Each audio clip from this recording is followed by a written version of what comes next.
Hello everyone, welcome to दर्पण education hub. और आज का हमारा वीडियो सीएसएस फ्रेमवर्क में W3 CSS के बारे में होगा, जिसमें हम W3 CSS फ्रेमवर्क क्या होता है और उसको यूज कैसे करते हैं वो देखने वाले हैं। तो आप इस वीडियो को एंड तक जरूर देखें। अच्छा लगे तो लाइक, शेयर और कमेंट करें। और अगर आप मेरे चैनल पे न्यू हो तो सब्सक्राइब करना ना भूलें। तो लेट्स स्टार्ट वो वीडियो। जैसा कि आप यहाँ पे देख सकते हो, यहाँ पे आपको सीएसएस जो W3 CSS फ्रेमवर्क है उसके बारे में कुछ इंट्रोडक्शन दिया हुआ है। तो आज हम ये जानने वाले हैं कि ये जो W3 CSS होता है ये होता क्या है।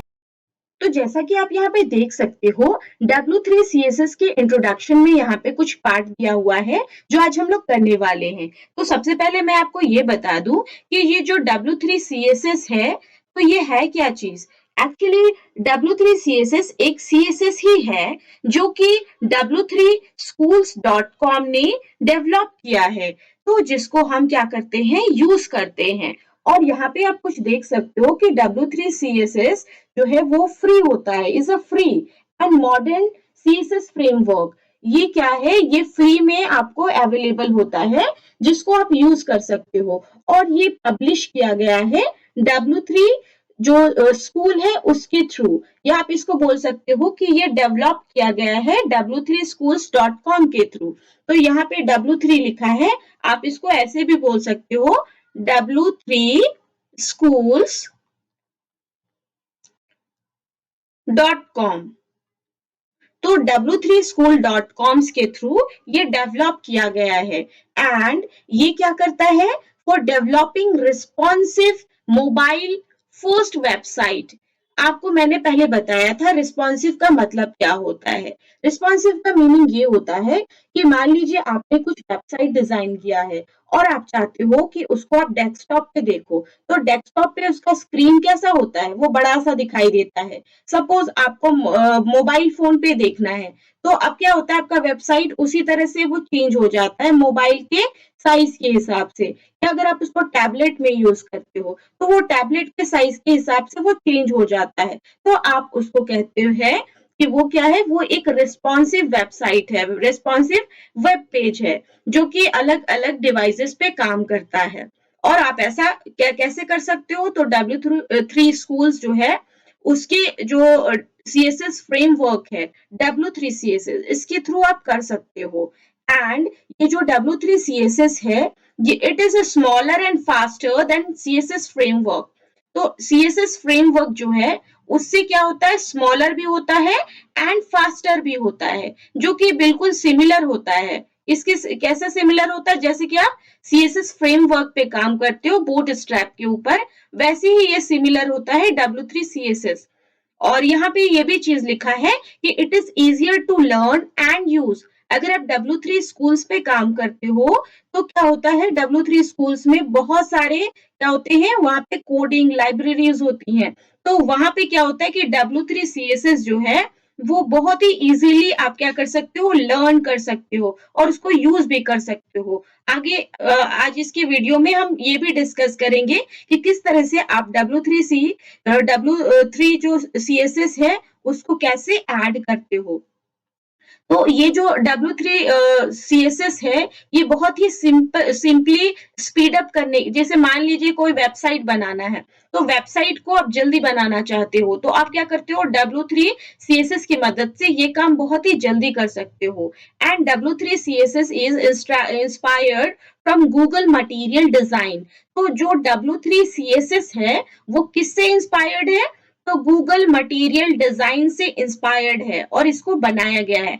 एक्चुअली w3schools.com, इसने आप एक CSS बनाया जिसको आप W3 CSS के नाम से जानते हो। और ये इंस्पायर्ड हुआ, किससे इंस्पायर्ड हुआ था, तो गूगल मटेरियल से, जो गूगल मटेरियल डिजाइन है उससे ये क्या हुआ, इंस्पायर्ड हुआ और इसको बनाया गया। और ये एक तरह का क्या है, ये एक ओपन सोर्स है, यहाँ पे लिखा है ना फ्री, तो फ्री मतलब क्या, ये एक ओपन सोर्स मॉडर्न फ्रेमवर्क है जो कि एब्सोल्युटली फ्री में आप यूज कर सकते हो। और इसको इसका कोई लाइसेंस नहीं होता है, यहाँ पे आपको कोई लाइसेंस लेने की जरूरत नहीं होती है।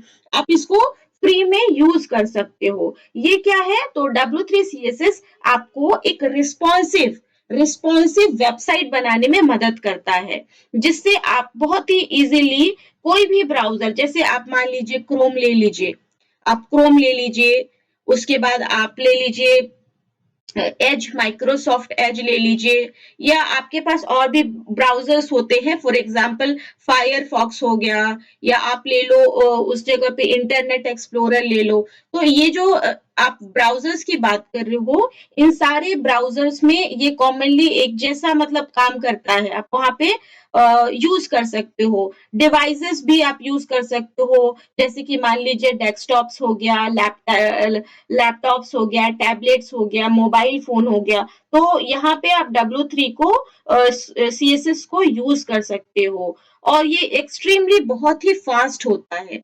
यहाँ पे आप देखो, यहाँ पे लिखा है कि ये क्या है, it is smaller and faster than similar CSS framework bootstrap. But हम आपको ये कहना चाहते हैं कि ये जो W3 CSS है, ये क्या है, ये फास्टर है, एक्सट्रीमली फास्ट है, ये काम करता है। और यहाँ पे आप, और यहाँ पे एक चीज और है, इट डजंट यूज जावास्क्रिप्ट और jQuery which saves it from additional overhead which slows a website। तो ये आपको क्या करता है, ये किसी तरह का जावा स्क्रिप्ट या jQuery ये यूज नहीं करता है।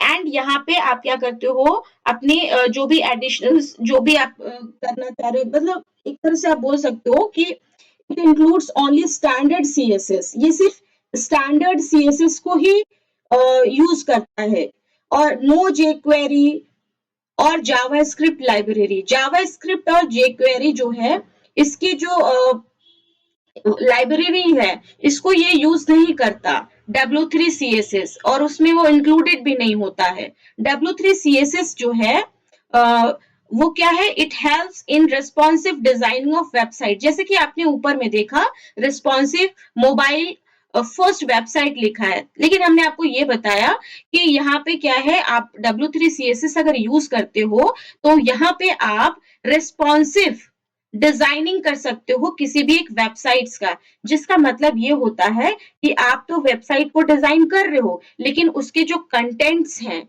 जो भी वेबसाइट्स में आपने जो डाले हैं, वो ऑटोमेटिकली आपके जो डिवाइसेस हैं उस पे फिट हो जाते हैं, रीसाइज हो जाते हैं, चाहे वो डेस्कटॉप हो, चाहे वो लैपटॉप हो, टैबलेट हो, मोबाइल फोन हो। मतलब ये क्या करता है, it makes the website looks good on all devices, चाहे वो पीसी हो, चाहे वो लैपटॉप हो, टैबलेट्स हो, मोबाइल फोन हो। मतलब W3 CSS अगर आप यूज करते हो अपने वेबसाइट डेवलपमेंट में, तो ये क्या करता है, रिस्पॉन्सिव वेबसाइट डिजाइन करने में हेल्प करता है, जिससे आप किसी भी डिवाइस में अपने वेबसाइट्स को अच्छा दिखा सकते हो, और वहां पे आप उसको यूज कर सकते हो, उसको ओपन कर सकते हो। ये है W3 CSS के बारे में। फिर उसके बाद एक और पॉइंट यहाँ पे मैंने दिखाया है कि nowadays user view the websites using different devices। हाँ, ये बिल्कुल सही है। अभी हम जो भी डिवाइसेस यूज करते हैं, वो क्या होता है, वो डिफरेंट डिफरेंट टाइप्स के डिवाइसेस होते हैं, PC, laptop, tablets, mobile phone, ये सब हम यूज करते हैं। और वहां का जो स्क्रीन होता है, इन सब का जो स्क्रीन होता है, वो डिफरेंट डिफरेंट साइजेस के होते हैं। तो जो भी डिवाइस है, उसका जो स्क्रीन है, वो बिल्कुल साइज उसका अलग अलग है, डिफर करता है एक दूसरे से। फिर भी अगर आप कोई भी वेबसाइट डिजाइन करते हो, जो कि यूज करते हो W3 CSS के थ्रू, तो वो क्या करता है, वो वहां पे इस तरह से आपके वेबसाइट्स को, आपके पेजेस को बना देता है, वो चेंज कर देता है ऑटोमेटिकली, जिससे आपका जो वेबसाइट्स है या जो भी पेज है, वो बहुत ही अच्छा दिखे। और यहाँ पे क्या है कि ये ऑल डिवाइसेस में ये सपोर्ट करता है। तो ये किस तरह का है, तो ये रिस्पॉन्सिव वेबसाइट डिजाइन करने में मदद करता है। और ये क्या है, तो ये एक तरह का CSS ही है, जो कि W3schools.com ने डेवलप किया है। नेक्स्ट हमारा क्या है कि इसके कुछ फीचर्स भी हैं। जब आप बात करो W3 CSS की, तो W3 CSS में उसके कुछ फीचर्स है। फीचर्स क्या है, तो इनबिल्ट रिस्पॉन्सिव डिजाइनिंग, यस, अगर आप CSS W3 CSS पे काम करते हो तो ये क्या करता है, क्योंकि वहां पे इनबिल्ट बहुत सारे कोड्स होते हैं, लाइब्रेरी में फंक्शंस बहुत सारी चीजें होती हैं, तो ये क्या करता है ना, वो खुद ही वहां से वो पिक कर लेता है, वहां से वो ले लेता है। तो यहाँ पे अगर आप बात करो तो इसके एक फीचर्स में आता है कि इनबिल्ट रिस्पॉन्सिव डिजाइनिंग, बना बनाया हुआ आपको क्या हो जाता है, रिस्पॉन्सिव डिजाइन आप बन जाता है। फिर उसके बाद क्या है कि अगर आप W3 CSS यूज करते हो तो आपको क्या मिलता है, तो आपको मिलता है स्टैंडर्ड CSS मिल जाता है।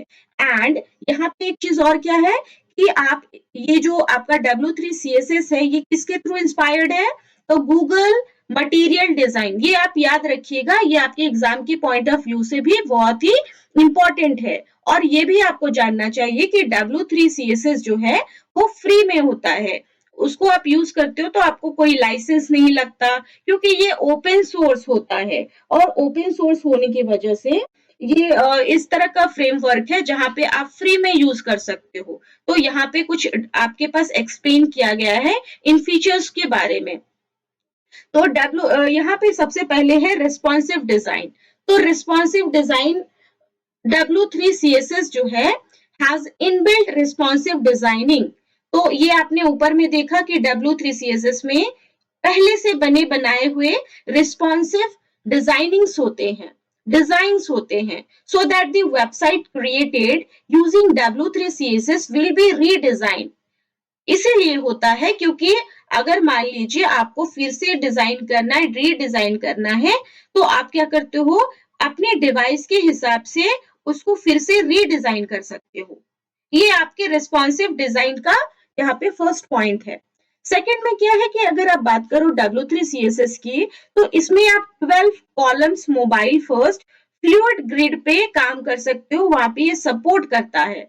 और ये क्या करता है, ये सपोर्ट करता है responsive classes from small, large and medium screen sizes. तो ये क्या करता है, आपको 12 column mobile first fluid grid, उस पे वो सपोर्ट करता है रिस्पॉन्सिव क्लासेस को, चाहे वो स्मॉल हो, चाहे वो लार्ज हो, या मीडियम साइज के स्क्रीन हो, तो वहां पे ये इसको क्या करता है, सपोर्ट करता है। एंड लास्ट वन ये क्या दे रहा है कि W3 CSS जो है वो क्या करता है, तो इसमें क्लासेस होते हैं जो कि क्रिएट किए जाते हैं, और इससे क्या होता है, आप वेबसाइट्स को डिजाइन करते हो जो कि आपके स्क्रीन के हिसाब से वो फिट हो जाए। तो यहाँ पे आप ये भी देखते हो। एंड यहाँ पे एक चीज और है कि websites created using W3 CSS are fully compatible with PC। मतलब अगर आप W3 CSS यूज करते हो अपनी वेबसाइट्स को क्रिएट करने के लिए, तो वो फुल्ली कंपैटिबल होता है, मतलब आप उसको PC पे अगर रन कराओगे तो वो सपोर्ट करेगा, टैबलेट्स पे करोगे तो भी वो सपोर्ट करेगा, और मोबाइल फोन्स पे या मोबाइल डिवाइसेस पे करोगे तब भी वो सपोर्ट करेगा, ये फुल्ली कंपैटिबल है। तो ये हो गया आपका यहाँ पे रिस्पॉन्सिव डिजाइन का मतलब, और कुछ पॉइंट्स। अब हम आ जाते हैं स्टैंडर्ड CSS में। तो W3 CSS जो है वो क्या यूज करता है, तो वो यूज करता है स्टैंडर्ड CSS। और क्या है यहाँ पे एक और point, and it is very easy to learn. अगर आप W3 CSS सीखना चाहते हो या इसके ऊपर काम करना चाहते हो, तो अगर आप W3 CSS कर रहे हो और आपको स्टैंडर्ड CSS बनाना है, तो आप यहाँ पे बहुत ही इजीली इसको लर्न कर सकते हो, इसको सीख सकते हो। और यहाँ पे नेक्स्ट पॉइंट दिया है कि there is no dependency on any external JavaScript library such as jQuery। तो इससे पहले हम लोगों ने इंट्रोडक्शन में देखा था कि जावास्क्रिप्ट और jQuery की आपको जरूरत ही नहीं है, इसकी जो लाइब्रेरीज है इनकी जरूरत ही नहीं है आपको इस पे काम करने के लिए। तो ये क्या है, स्टैंडर्ड CSS के बारे में कहा गया है, जो कि W3 CSS का एक फीचर है। उसके बाद आप यहाँ पे एक नेक्स्ट पॉइंट देख सकते हो, मटेरियल डिजाइन। तो मटेरियल डिजाइन का मतलब यहाँ पे बोल रहा है कि जो W3 के जो कंटेंट है, जो भी चीजें हैं, वो किस पे इंस्पायर्ड है, तो गूगल मटेरियल डिजाइन पे इंस्पायर्ड है। तो वैसे तो हम सब जानते हैं कि W3 CSS के लिए ये जो फ्रेमवर्क है, आपको 2 तरह से क्या करना होता है, अपने फाइल्स को ऐड करना होता है, जो कि W3 CSS के फाइल होते हैं, जो कि हम लोग आगे देखने वाले हैं। तो ये जो आपका W3 CSS है, वो किसके थ्रू इंस्पायर्ड है? तो गूगल मटेरियल जो डिजाइन है उससे इंस्पायर्ड है and it supports paper like design. और ये क्या करता है? पेपर लाइक डिजाइन्स, बहुत सारे डिजाइन्स होते हैं, उन सारे डिजाइन्स को ये सपोर्ट करता है। बहुत सारे डिजाइन्स, अच्छे अच्छे इफेक्ट्स होते हैं वहां पे। एंड यहाँ पे है it supports shadow, shadow and bold colours, बहुत सारे कलर्स होते हैं, बहुत सारा शैडो का इफेक्ट्स होता है, जो कि आप W3 CSS में क्या कर सकते हो, यूज कर सकते हो। एंड यहाँ पे एक और पॉइंट है कि the colours and shades remain uniform across various platforms end devices. देखिए, जब मान लीजिए आपने यहाँ पे W3 CSS में अपना क्या किया, वेबसाइट डिजाइन किया है, तो ये क्या करता है ना, जो कलर्स होते हैं या जो शेड्स होते हैं, जैसा आपने किसी एक के लिए किया है, एक वेबसाइट डिजाइन किया, अगर आप उसको अदर डिवाइसेस में उसको रन करवाएं, ओपन करें, तो हर जगह वो यूनिफॉर्म होता है, सिमिलर होता है, चेंज नहीं करता, वेरी नहीं करता कलर। तो ये भी इसका क्या है, ये एक इसका फीचर है। तो आपने आज जाना कि ये क्या क्या फीचर्स हैं जो कि W3 CSS में यूज किया जाता है। इसके बाद क्या है कि आप किस तरह से अपने CSS में, W3 CSS में, फ्रेमवर्क में क्या करते हो, फाइल्स को ऐड करते हो। तो सबसे पहले यहाँ पे लिखा है कि W3 CSS में W3 फाइल्स को ऐड करने के लिए आप 2 तरह से इसको कर सकते हो। एक तो है by adding CDN, content delivery network, and another is by downloading W3 CSS file into local machine। तो ये हम लोग प्रैक्टिकली करेंगे। आज तो हमारा थ्योरेटिकल कॉन्सेप्चुअल क्लास है, तो आज हमें बस ये समझना है कि कौन कौन से टाइप्स है जिससे हम क्या कर सकते हैं, अपने फाइल को, W3 CSS को यूज कर सकते हैं और ऐड कर सकते हैं।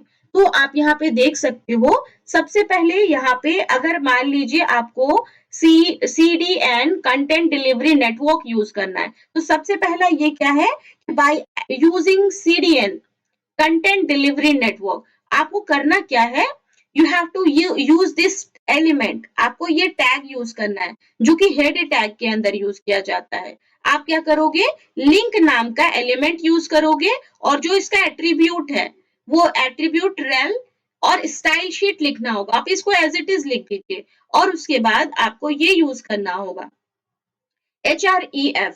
तो ये क्या है, यहाँ पे आप URL डालते हो अपने W3 स्कूल्स का, जो पूरा URL है, तो ये आपने स्कूल का URL डाल दिया, W3 स्कूल्स का जो URL है वो आपने यहाँ पे टाइप कर लिया। और जब आप अपने प्रोग्राम में इसको टाइप करते हो, तो होता क्या है कि अगर आपके पास इंटरनेट कनेक्टिविटी है, तो वो इंटरनेट से इस वेबसाइट को लिंक कर देता है, और लिंक करने के बाद उसकी लाइब्रेरी से जो भी फीचर्स आपको यूज करने हैं, वो अपने वेबसाइट्स में अप्लाई हो जाता है। तो जैसा कि आप यहाँ पे देख सकते हो, यहाँ पे एक एग्जाम्पल दिया है कि किस तरह से आप W3 जो CSS है उसमें कंटेंट जो है आपका, उस पे कैसे फीचर्स को अप्लाई करोगे। तो यहाँ पे एग्जाम्पल है, इसको आप ध्यान से देखो। तो यहाँ पे जो प्रोग्राम है, ये जो प्रोग्राम है, इसका आउटपुट कुछ इस तरह से दिखाई देगा, जिसमें हम कर क्या रहे हैं, जो HTML का प्रोग्राम होता है,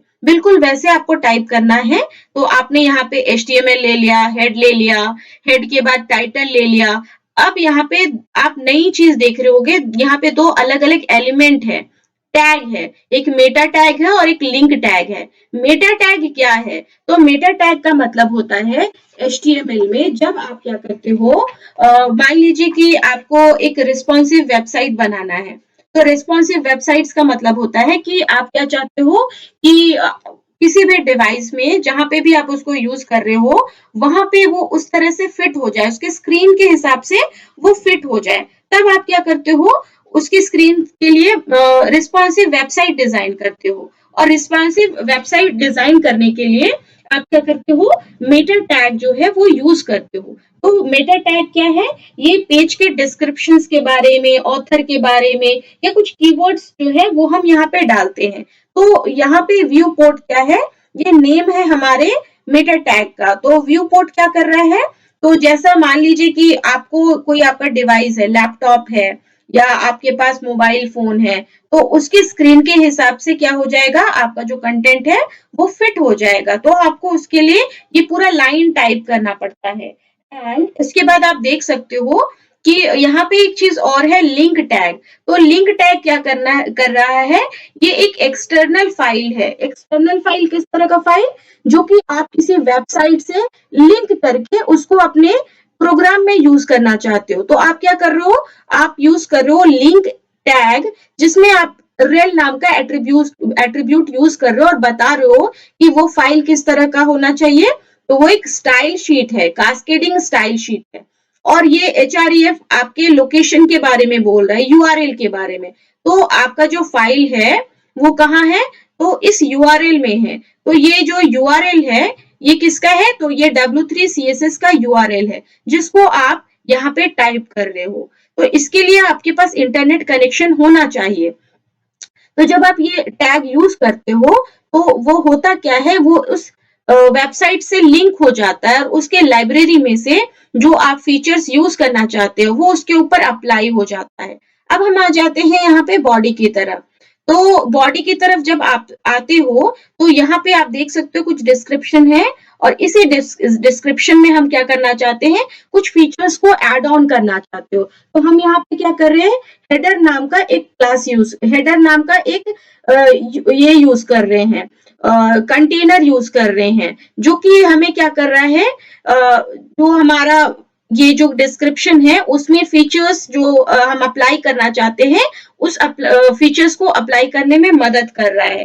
तो हम हेडर सेक्शन में क्या कर रहे हैं, एक क्लास ले रहे हैं और उस क्लास का नाम क्या है, तो वैल्यू क्या है कि W3 कंटेनर। आप क्या कर रहे हो, इस वेबसाइट से W3 कंटेनर से क्या कर रहे हो, W3 कंटेनर बना रहे हो, बॉस जैसा बना रहे हो, और इसका कलर जो है ये क्या है, ये कलर है। तो W3 टील। तो आप W3 का जो टील है, टील मीन्स ये कलर है जो कि अपने डिस्क्रिप्शन पे अप्लाई करना चाहते हो। और ये W3 कंटेनर, तो W3 का कंटेनर जो है, ये बॉक्स जैसा जो आपको लग रहा है, जो ब्लू कलर का आया है, जो टील कलर का आया है, ये कंटेनर है। और ये क्या है, टील इसका कलर है। तो आप क्या कर रहे हो, हेडर क्लास। तो हेडर क्लास में कौन सा वैल्यू ले रहे हो, तो ये ले रहे हो और उसका कलर ये डाल रहे हो। तो जब आप ये टाइप करोगे तो आपका ये जो हेडिंग है उसमें क्या होगा, ये अप्लाई हो जाएगा। और फिर हेडर को क्लोज करने के बाद बॉडी क्लोज कीजिए एंड HTML क्लोज कर दीजिए। अगर आप ये टाइप करोगे और आपके पास इंटरनेट कनेक्शन भी है, तब ये आपको आउटपुट दिखाई देगा। तो सबसे पहले ये फर्स्ट वे था जिससे आप क्या कर सकते हो, W3 CSS को ऐड कर सकते हो अपने प्रोग्राम में। दूसरा क्या था, तो उसमें आपको यहाँ पे देख सकते हो, आपको डाउनलोड करना पड़ता है।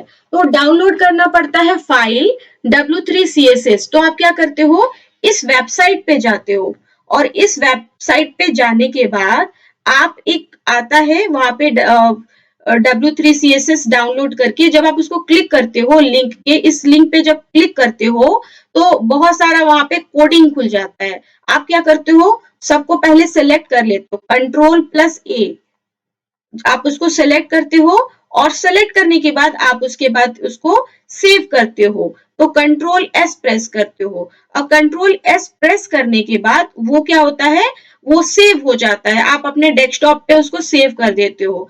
उसके बाद क्या है, आप अपने प्रोग्राम्स को टाइप करते हो। ये जो दिख रहा है आपको, ये प्रोग्राम आपने टाइप किया और जिस जगह पे आपने, जिस फोल्डर पे, ये क्या है, फोल्डर है, जहां पे आप क्या कर रहे हो, W3 CSS के प्रोग्राम को यहाँ पे बना रहे हो। तो इस प्रोग्राम को जहां बना रहे हो, जहां पे इसका वेब पेज है, आप क्या करते हो, वहां पर ही ये जो W3 CSS का फाइल जो आपके डेस्कटॉप पे या कहीं पे सेव हो गया है, उसको आप रखते हो। तो आपको अपने HTML फाइल को और अपने W3 CSS के जो फाइल है जिसको आपने इंटरनेट से डाउनलोड किया है, तो उसको आप एक ही फोल्डर में सेव करके रखते हो।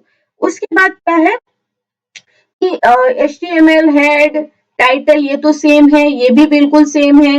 अब आप क्या करते हो, लिंक बिल्कुल वैसे ही, लेकिन यहाँ पे आप देखो, यहाँ पे पूरा URL नहीं लिखा है। इससे पहले हम लोगों ने क्या किया था, हम लोगों ने यहाँ पे URL टाइप किया था, ये आप देख सकते हो href के साथ हमने URL पूरा टाइप किया था, और इसके लिए हमारे पास इंटरनेट कनेक्शन होना चाहिए।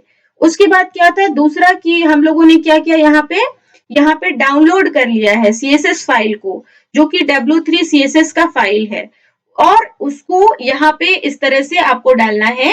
एंड जिस तरह से आपने वहां पे यूज किया था हेडर क्लास के साथ, ये क्या है, ये एक तरह का क्लास है, ये दो क्लास है W3 का, ये दो क्लास है W3 क्लास।